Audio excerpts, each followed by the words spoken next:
हे युधिष्ठिर, जिस नगर में एक भी संत रहता है, भजन करने वाला रहता है, वो पूरे नगर को तार सकता है।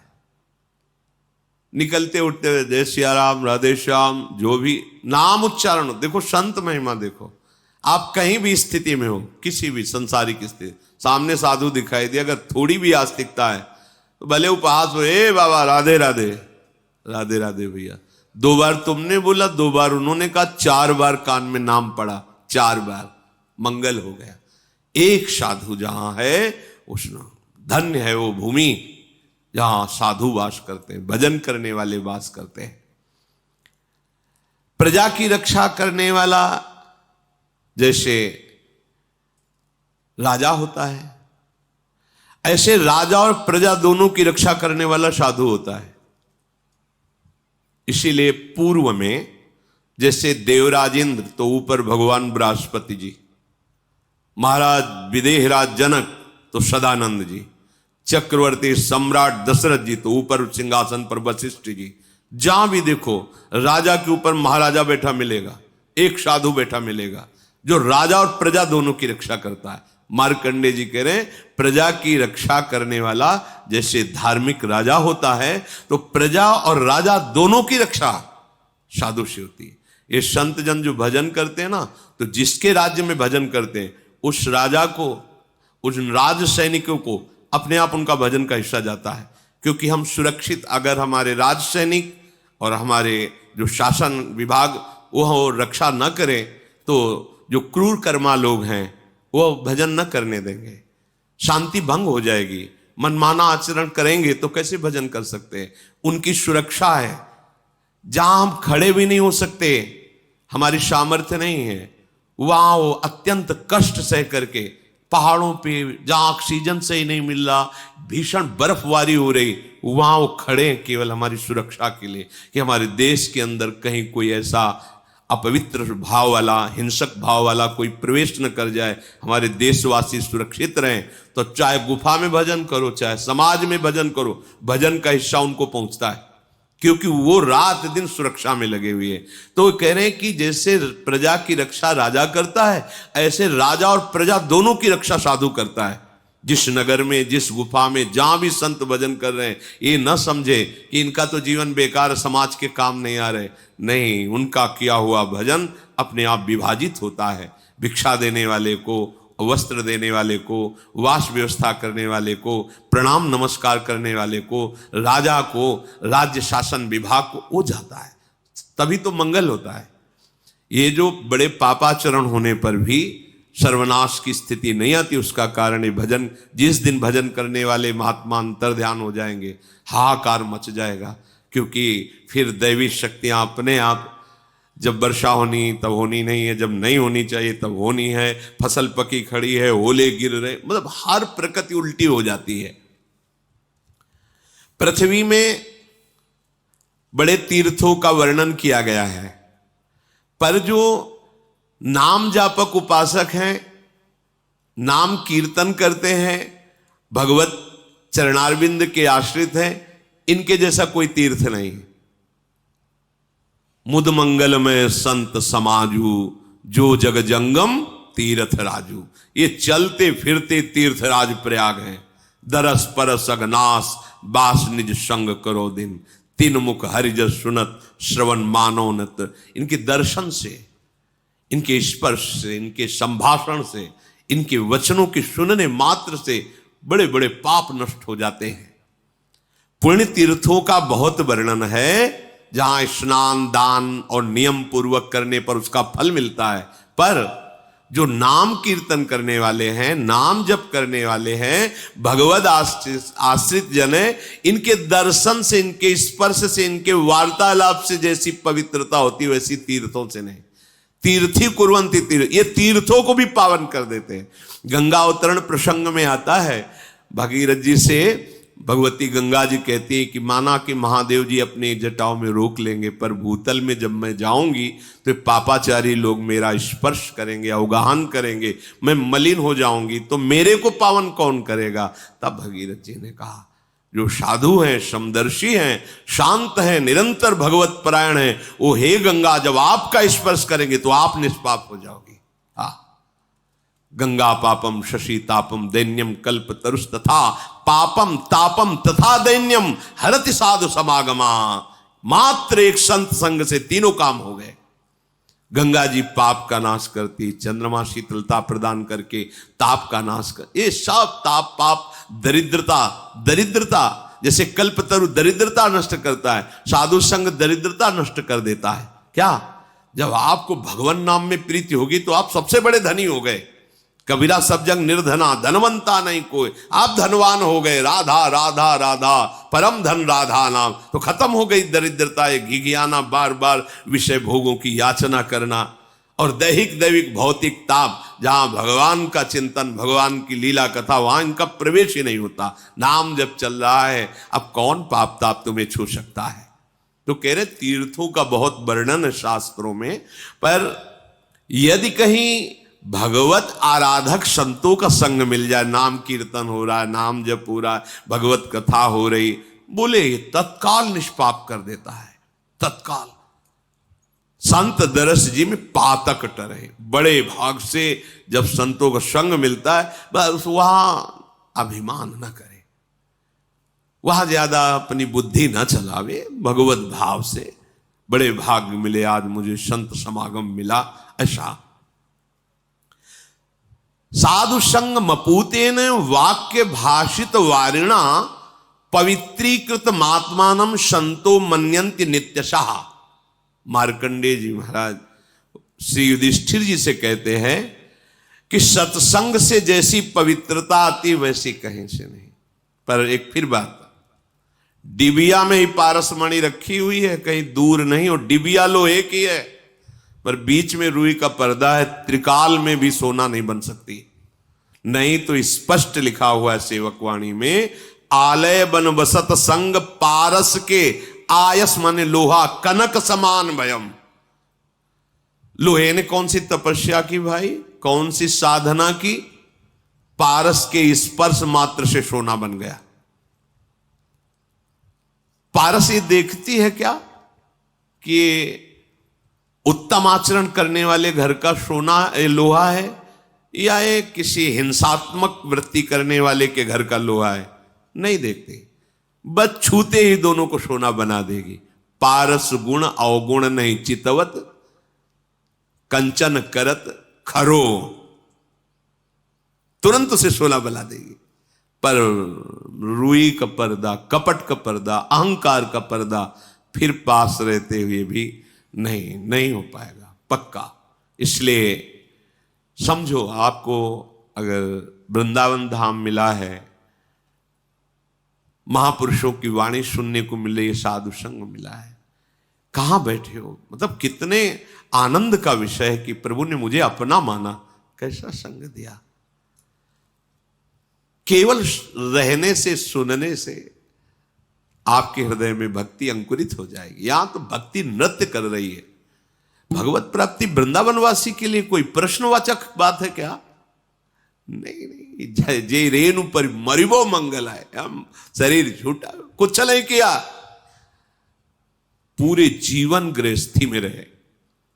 परिवार के सदस्य जब वृंदावन वास करने तो उनको असंतुष्टता हुई, पर उनका शरीर से प्रकट हुआ पुत्र वृंदावन, तो चमत्कार लाडली जू का कि गिरे, बेहोश हुए, वृंदावन उठा के लाए गए चंद दिनों में शरीर। हम तो यार तरसते हैं इस बात के लिए कि कहीं ऐसा ना हो कि कोई रोग का ऐसा कि भैया अब ले चलो इनको दिल्ली बंबई, तो कभी ऐसा ना हो। हम तो मांगते तरसते हैं कि जब हो तो इसी रज में हो। देखो, जो मांगा नहीं, जाना नहीं, चाहा नहीं, विरोध भाव किया, लेकिन अंश है इस वृंदावन में, तो घसीट लिया और परम कल्याण। आप यहां रह रहे हो, आपके कल्याण में कोई दिक्कत होगी, बस अन्य आश्रय मत रखना। ये हमारी बातें थोड़ा कम समझ में है, अन्य आश्रय मत रखना। हम किसी और को इतना अधिकार न दे दे कि हमारे लक्ष्य पर बाधा खड़ा कर दे। भाई ये ध्यान रखना, यहां मरने मात्र से भगवत प्राप्ति, ये धाम है, परम धाम है श्री जी का। सत्संग से जितनी पवित्रता होती उतनी किसी अन्य तीर्थों से नहीं। सत्संग परम पवित्र, भगवान ने भी अपनी वाणी से कहा है, व्रतान यज्ञ छंदांस तीर्था नियमा यमा यथा वरुण देत सत्संगा। श्री भगवान की वाणी, सत्संग से बढ़कर। पर बस फिर वही बात कह रहा हूं कि बोले फिर सत्संग का प्रभाव इसके ऊपर क्यों नहीं पड़ा? ऊसर वर्षई तरण नहीं जामा। क्या करे? फूलई फरई न बेत। बांस में चाहे जितनी डीएपी लगा दो और खूब पावरफुल पानी उसमें डालो, कभी केला लगने वाला नहीं। वो बांस है। ये बांस हृदय के जो है ना, खलऊ करें भली पाई सुसंगु और मिटे न मलिन स्वभाव अभंगु। कभी कभी दुष्टों को भी साधु संग मिल जाता है, दुष्ट स्वभाव वालों को साधु संग मिल जाता है, पर वो साधु संग को स्वीकार नहीं करते। खलऊ करें भली पाई सुसंगु और मिटे न मलिन स्वभाव अभंगु। चाहे गुरु मिले बिरंच सम फूलई फरई न बेत। मूरख हृदय न चेत चाहे गुरु मिले बिरंच सम। हार जाओ, खोपड़ी फोड़ के हार जाओ, उसके समझ में ले आने वाला। और जिनको समझ में आता है, एक शब्द सुना जीवन का परिवर्तन हो गया। मतलब आश्चर्य होता है। गृहस्थ में रहते हैं, भागती हुई रास्ते में गाड़ी खड़ी हुई और अश्रु चल रहा है, बस मैं श्री जी से यही मांगा था कि एक बार आपको लाइव देख ले, एक बार देख ले। लगता है क्या है इनका, मेरा जीवन बदल गया। हृदय की नजदीकी नजदीकी, हृदय की दूरी दूरी। अब हमारे समीप तुम्हारा शरीर है, हृदय दिए हो भोगों को, रंग नहीं चढ़ रहा। दूर है भोगों में, हृदय दिए हुआ हमारे वचनों से वो अश्रु चल रहे, वो कह रहा जीवन बदल गया। ये सत्संग मिला और तुम्हारा परिवर्तन नहीं हुआ, ये तो मतलब बड़े आश्चर्य की बात है कि अमृत वर्षा और आप जीवित नहीं रहे। बड़ी विचित्र बात है। साधु समागम और आपका परिवर्तन नहीं, मतलब ये सर्वाश्चर्यमय बात होती है। पर वो इसीलिए नहीं होती कि आप परिवर्तन नहीं करना चाहते। देखो कह रहे साधु संग मपूते न। साधु संग जैसा, पूत माने होता पवित्र करना, साधु संग जैसा पवित्र करने वाला कोई है ही नहीं। एक सत्संग आपका परम कल्याण करा दे, यदि उस पर आपकी स्थिति हो जाए, आचरण उतारने को हो जाए। साधु संग मपूते न वाक्य, काहे से? वाक्य सुभाषितम, उनकी वाणी को केवल आप मान लीजिए, बस सामर्थ्य उसी में बैठी हुई है, उनकी वाणी में। पवित्रीकृत मात्मानम, किसी और तीर्थ में गोता लगाने की जरूरत ही नहीं है। आत्मस्वरूप से तुम स्थित हो जाओगे, परम पवित्र हो जाओगे। संतो मन्यन्ति नित्य सा, जो सदैव संतों की ऐसी मान्यता करते हैं। आहा, जैसे हम त्रिवेणी संगम में जाए, आहा आज मुझे संगम में स्नान करने को मिलेगा, ऐसे आहा आज भगवान की कृपा। जैसे हनुमान जी को देख करके विभीषण जी कृतकृत्य हो रहे, अब मोहि भाव भरोस हनुमंता, बिनु हरि कृपा मिले नहीं संता, जो प्रभु मोहि अनुग्रह के यहाँ तो तुम आई दरस हट दिन। आज मैं कृतकृत्य हो गया, आज विश्वास हो गया कि भगवान की कृपा हमारे ऊपर है, आपका संग मिला, मेरे ऊपर अनुग्रह। ये यहां हम महत्व विषयों का दे रहे, तो कैसे बात बनी, कैसे समझ में आएगा?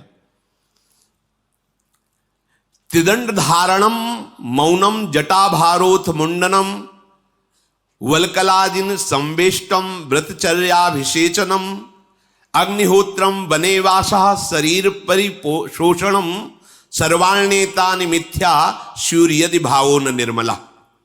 मार्कंडेय जी महाराज युधिष्ठिर जी से कह रहे, त्रिदंड धारण करना दंडी संन्यास, मौन रहना, सिर पर जटा धारण करना, ये संतों का स्वरूप होता है, या मुंडनम, मुंडन करवा लेना।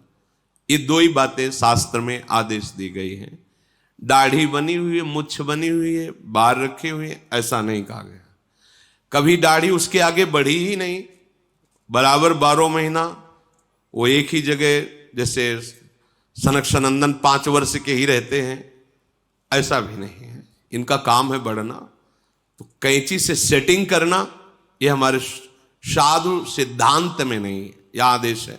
जटा भारोथ मुंडनम, या तो जटा धारण किए हुए अथ या मुंडनम, दो बातें।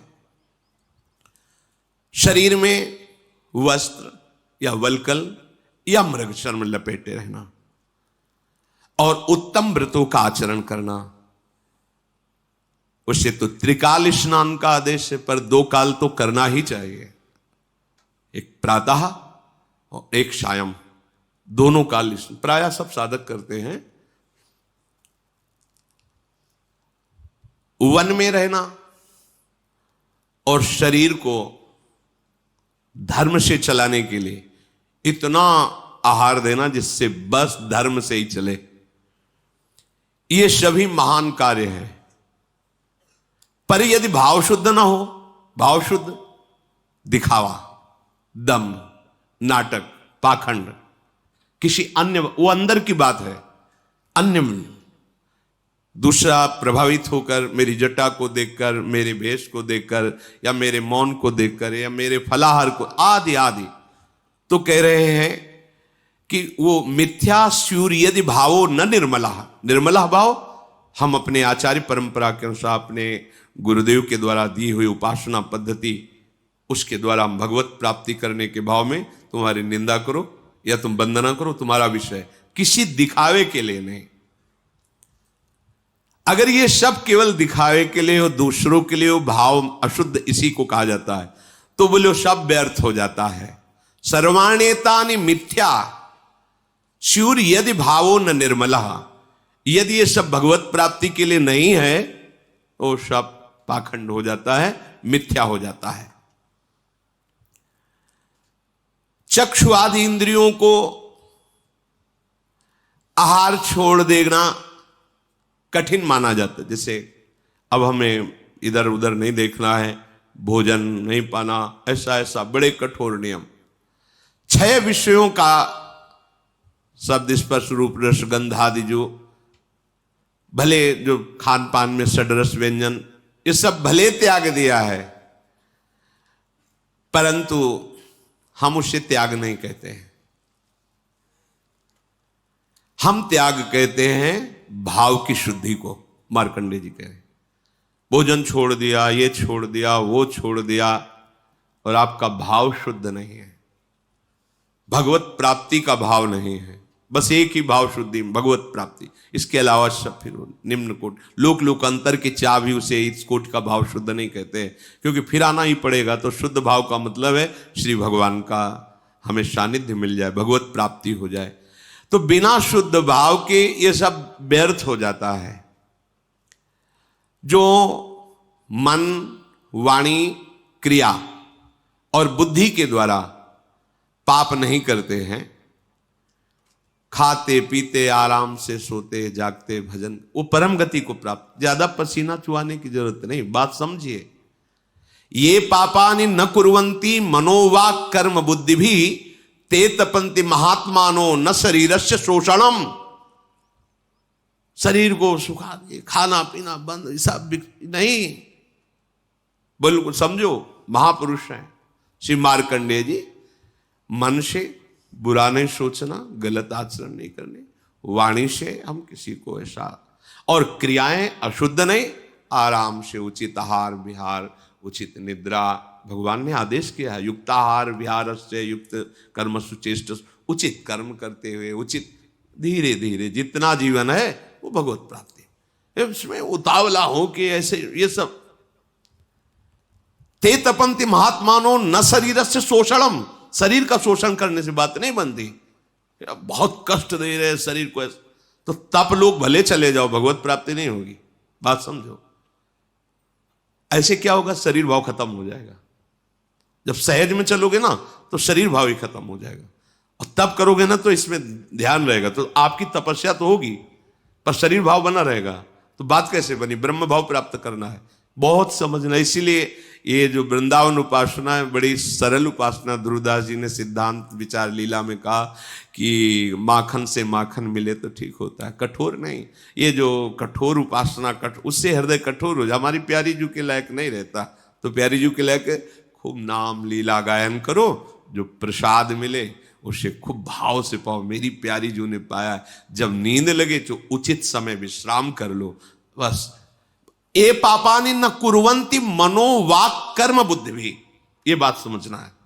हमें अधर्माचरण नहीं करना है, बस मौज से रहो, मस्त रहो। कह रहे हैं ते तपंति महात्मानो, वो महान तपस्वी महात्मा है, उसको कह रहे हैं।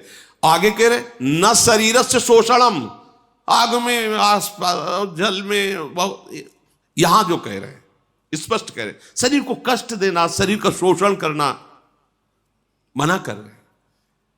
ये भगवत मार्ग सहज में खूब नाम जप, बस जो आदेश है उस पर ध्यान दीजिए। ये पापानि न कुर्वन्ति मनो वाक कर्म बुद्धि भी, ये सबसे बड़ी बात है।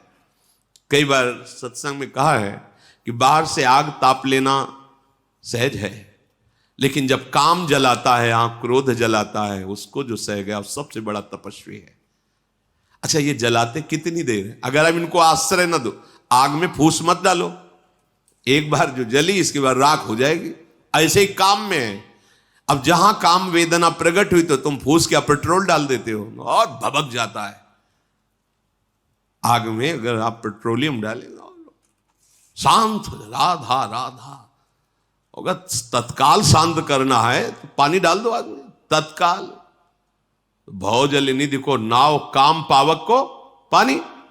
जहां तुम्हें काम वेदना सतावे मंजीरा लेके बैठ जाओ, जो ही प्यारो करे। मन नहीं कहेगा, मन कहेगा बंद कर, इसे बंद करो आप, बस जो ही प्यारो। आज हुआ देखिए तो प्यारी रंग भरी, वहां तक पहुंचो, फिर देखो क्या चल रहा है। आंसू चलेंगे, आंसू प्रेम के आंसू चलेंगे, काम के थोड़ी चलेंगे। लेकिन नहीं, मानना ही नहीं, मानना ही नहीं। बस सबसे बड़ी बात यह कि ऐसे करना। जब मान ही नहीं रहे तो हम क्या कर सकते हैं? हमारा बस तो मानने पे चलता है, मानना नहीं तो फिर देखो, मानने से भगवत प्राप्ति होती है। भगवान सर्वत्र है।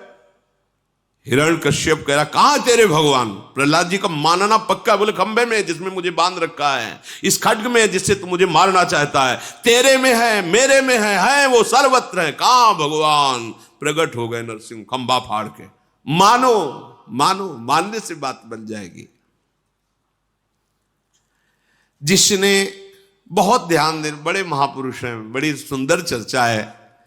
जिसने व्रत उपवास आदि के द्वारा शरीर को सुखा लिया, उसकी तपस्या तो बढ़ गई, पावर तो बढ़ गया है, पर मन को कुटुंबीजनों में आसक्त किए। बड़ी सूक्ष्म अध्यात्म की चर्चा है। पारिवारिक स्नेह संबंध सब बात नहीं बनी। जिसने शरीर को सुखा लिया, बड़ी कठिन तपस्या, पर दूसरे पर क्रोध बहुत जल्दी आ जाता है। जा, बात नहीं बनी, गया उधर गया। निर्दयता हृदय में है तो ये कोई तप नहीं हुआ। केवल भोजन छोड़ देना, शरीर को जलाना, शरीर को कष्ट देना, इसे तपस्या नहीं कहते। न ज्ञातिभ्यो दयायस्य शुक्ल देहो विकल्मषः हिंसा सा तपसस्तस्य नानासित्वम तपः स्मृतम। ये नहीं, नाम जप करो, सबके प्रति मंगल भाव रखो, जथालाभ संतोष सदा कहो, जो श्री जी दे दे रूखा सूखा खाओ, राधा राधा 4 दिन का जीवन श्री जी के पास चलो।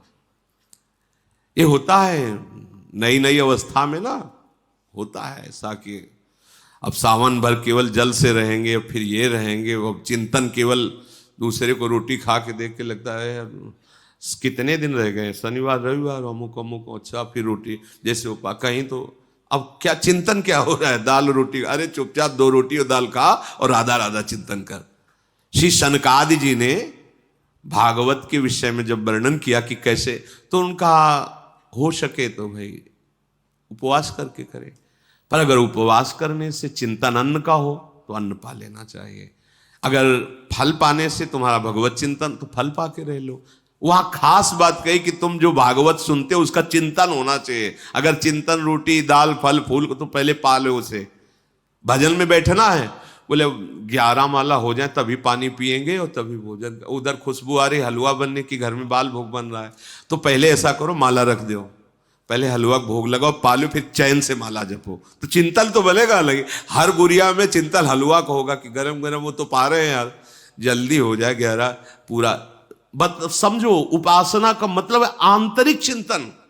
अगर तुम्हारा मन कह रहा है कि पहले भोजन पाना है, तो हमारी राय है पहले भोजन पा के फिर भजन कर लो, तो उस समय क्या होगा कि तुम पा लिए ना, पर ये ना हो कि पा के फिर माला ही हाथ में रह जाओ, सो जाओ।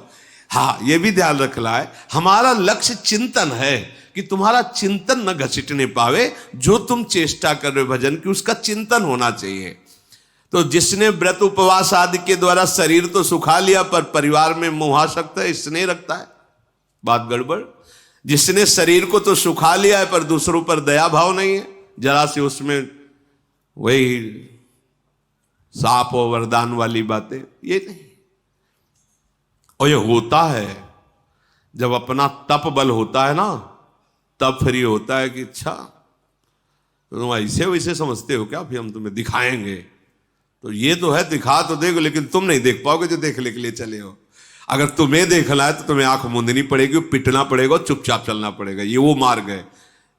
जैसे धन बचा के हमको कोई चीज लेनी है, तो फिर रास्ते में कोई हंसी मजाक करे या कोई गाली दे, दोनों में गर्दन झुका के बिल्कुल पहुंच चलो अपने धन को बचा के सुरक्षित। ऐसे ये भजन है।